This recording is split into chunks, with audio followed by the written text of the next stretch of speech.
सन 1918 बनारस में एक कश्मीरी पंडित परिवार में जन्म हुआ रमेश्वर नाथ काव का। किसी को अंदाजा भी नहीं था कि यह शांत, अंतर्मुखी और गंभीर स्वभाव का बच्चा एक दिन भारत के इतिहास का सबसे बड़ा जासूस बनेगा। बचपन से ही काव चुपचाप रहते, लेकिन उनकी आंखें सब देखती थीं।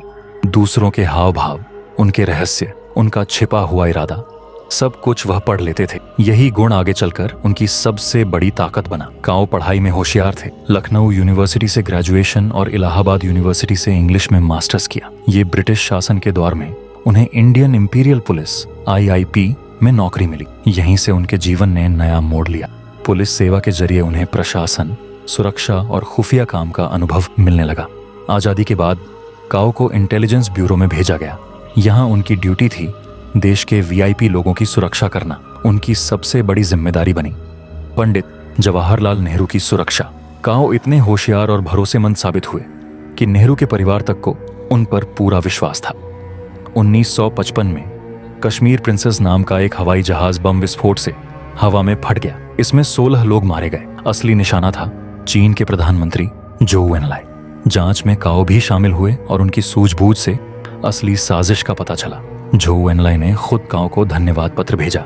1962 में चीन से और 1965 में पाकिस्तान से युद्ध हुआ। इन दोनों में भारत को खुफिया जानकारी की भारी कमी का सामना करना पड़ा।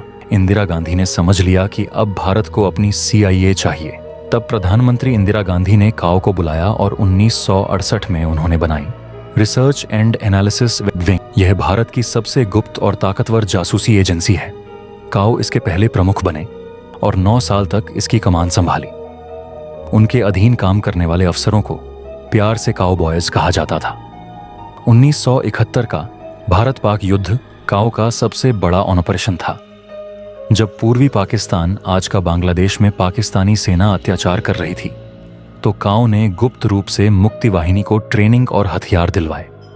रॉ ने इतनी बारीकी से जानकारी दी कि भारतीय वायुसेना ने ढाका में उस कमरे पर बम गिराया जहां पाकिस्तानी कैबिनेट मीटिंग कर रही थी।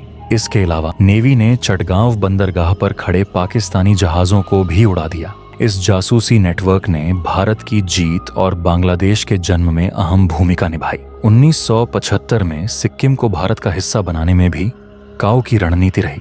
उन्होंने सही समय पर सरकार को चेतावनी दी कि चीन से पहले हमें सिक्किम को अपने साथ मिलाना होगा। 80 के दशक में पंजाब में आतंकवाद बढ़ा। तब काव ने ही सुझाव दिया कि एक खास बल बनाया जाए और उन्होंने ही नेशनल सिक्योरिटी गार्ड यानी NSG का गठन किया। काव हमेशा पर्दे के पीछे रहे। न तो कभी इंटरव्यू दी, न किताबें लिखी, न सार्वजनिक बयान दिया कभी। वे इतने प्राइवेट थे कि रिटायरमेंट के बाद भी मुश्किल से कोई उनकी तस्वीर देख पाता था। विदेशी जासूस भी उनकी तारीफ करते थे।